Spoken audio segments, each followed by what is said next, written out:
بیرون کردن هزاران طلبه‌های روی مالدار از درس در مکتب‌های شهر و دهات، ولی آزاد گذاشتن پوشندگان لباس‌های نیم برهنه اروپایی چه در مکتب و چه در دانشگاه، اعلام جنگ به حجاب اسلامی که پوشش نیاکان ما هم هست چه در خانه‌ها، بازارها و حتی در راه‌ها، و از جانب مقامات خیلی عالی کشور تحقیر شدن زنان محجبه و پاکدامن تاجیک به خاطر داشتن لباس اجدادانشان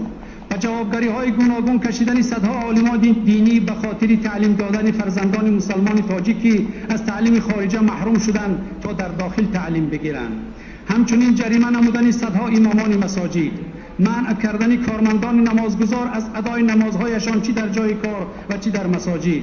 در راه و کوچه ها بازداشتن و تراشیدن ریش‌های مردم دیندار، بستن نمازخانه ها در فرودگاه ها، وکزل ها، شفاخانه ها، استراحتگاه ها، حتی در فیلم نامه ها و نمایش نامه ها در نقش منفی گذاشتن بازیگران با ظاهر اسلامی را بغیر از محدود کردن آزادی دینی چی تعویل میتوان کرد؟ اقدام دیگر در این محدودسازی آزادی دینداران قبول قانون جدید آزادی وجدان و تشکیلات‌های دینی از جانب مجلس عالی کشور در سال 2009